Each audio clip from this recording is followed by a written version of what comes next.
lalaki mula sa Negros Oriental, kayang maglambitin ala Tarzan?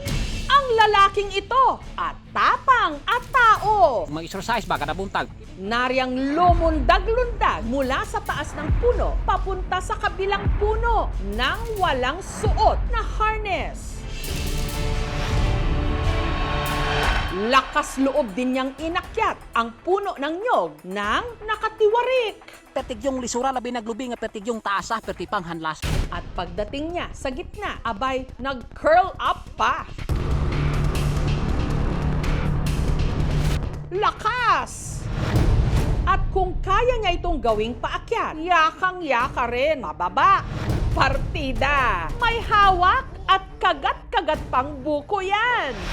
Dahil sa kanyang buwis buhay stunts, palambi-lambitin at patalon-talon sa puno. Binansagan siya ngayon bilang Pinoy Tarzan.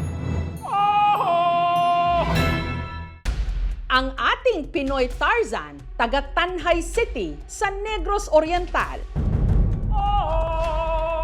Ang 33 anyos na si Boy Insoy. Kaya naanda ako sa kaglubi ma'am. Patawarik ma'am. Unang gibuhat at layat ikas punuan, naog ka pagtuwad.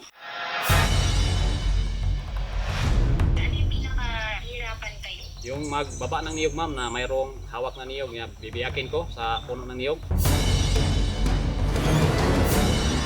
Salamat po nila nga ni Palos na sa kuha nga. Kailan pala sa kuha po.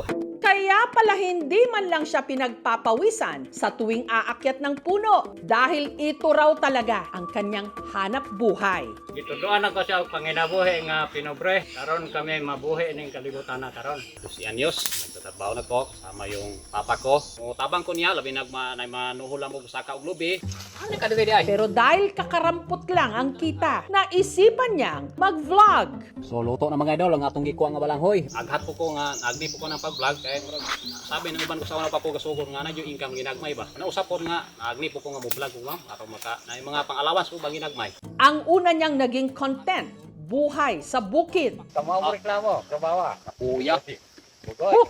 Hanggang napansin niyang mataas ang engagement ng kanyang videos sa tuwing nagpapakitang gilas siya sa kanyang buwis buhay stunts. Ako dol padayon nang indahayog nang hinaot namang namasin nga mutanaw kan. Yung tumatalon ako, ayapot siya views nga 17 million. Kaya kinarir na niya ang pag-akyat manaog sa mga puno. Mga bata, wag na wag siyang gagayahin dahil napakadelikado. Di ana puta mulay tabutaning pertigyong taasa. Ang nagsisilbing cheerleader ni Pinoy Tarzan, ang Jane ng kanyang buhay, ang misis niyang si Aiza. Unya, sige na mo siya gidasik nga mag-vlog siya para naara po siya kalingawan. Mahapi ra po diyan kinabuhi, bisag layo po. Habang ang kanya namang cameraman, ang 15 anyos niyang anak na si Cham. Noong una na ay Juan mag, alam bago pa may ba. Karon wala na ko nadlok niya. Ay sige na may kuyo mag-video wing doa. Maraming nagsasabi na delikado para sa pamilya namin kasi yung tumatalon-talon siya sa puno at saka yung patiwarik na pababa sa niyog, pag bumagsak, ulo talaga palaging mag-iingat. Pero kalaunan, niyakap na lang daw nila ito. Lalo't malaking tulong daw ang pagva-vlog niya para matustusan ang araw-araw nilang mga pangangailangan. Apo yung mga panahon nga makakuan ko ng bulana ma'am, mga 10,000. Kaya nga ako nag-abroad kasi walang-wala kami. Meron pa ako mga kapatid na pinapaaral at saka mga anak ko nag-aaral din. Ito rin daw ang nakikita niyang paraan para hindi na bumalik abroad si Aiza. Ayaw ko kasi nga mag-upload yung misis ko. Kasi mamimiss ko siya. Mag-practice og bag-ensayo na sagta. Kay diri sa bukidol trabaho na mo dire perting pakabugata. Pero sa kabila ng kanyang mga pagpapakitang gilas, merong mga pumupuna na peke ang mga ito. Di yan totoo. Ano bang harness yan? Mayroong nagsabi sa akin nga mga edit yung mga video ko. Pero sa tinod na akong game mo yun. Kaya si Boy Tarzan handang patunayan na siya'y legit. So mayroon ako ipakita sa inyo nga tumatayod ako sa lumalakad ako sa alambre. Nito lang Biyernes, nagtipon-tipon ang kanyang mga kabarangay para panoorin si Boy Tarzan na tumawid sa kable. Bibitinin muna namin kayo dahil ang mas makapigil hininga niyang tricks, ipapakita na ni Pinoy Tarzan sa aming pagbabalik. Ay, Diyos ko na. Lalaki sa Tanay City sa Negros Oriental, buwis buhay na umaakyat, lumulundag, at nagpapalipat-lipat pa sa mga puno ala Tarzan. Kaya naanad ako sa kaglubi, unang gibuhat, mayat, ikas punuan, naog kapag tuwad. Pero hindi lahat ng nakapanood ng kanyang video kumbinsido. Meron nagsabi sa akin nga mga edit yung mga video ko, pero sa tinurma kong game mo yun. Kaya para patunayan daw na mali ang mga basher nitong Biyernes, nagtipon-tipon ang mga kapitbahay ni Boy para panoorin si Boy Tarzan na tumawid sa kable. Ya, dito malaman ninyo kung totoo ba kung hindi, kung mayroon ba kong tali o ano, mayroon ba kong hinawakan. Tingnan mo na. Si Boy Insoy pumuwesto na sa dulo ng manipis na kableng may habang nasa 15 feet. Susubukan niya munang tumawid ng paatras. Kuyawan ni. At nang akma na siyang hahakbang, bigla siyang gumewang-gewang. Ay, Diyos ko!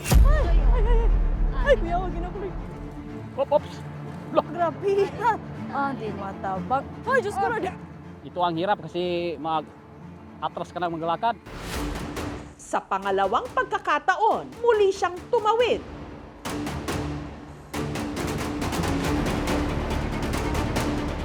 Hanggang sa Kulo.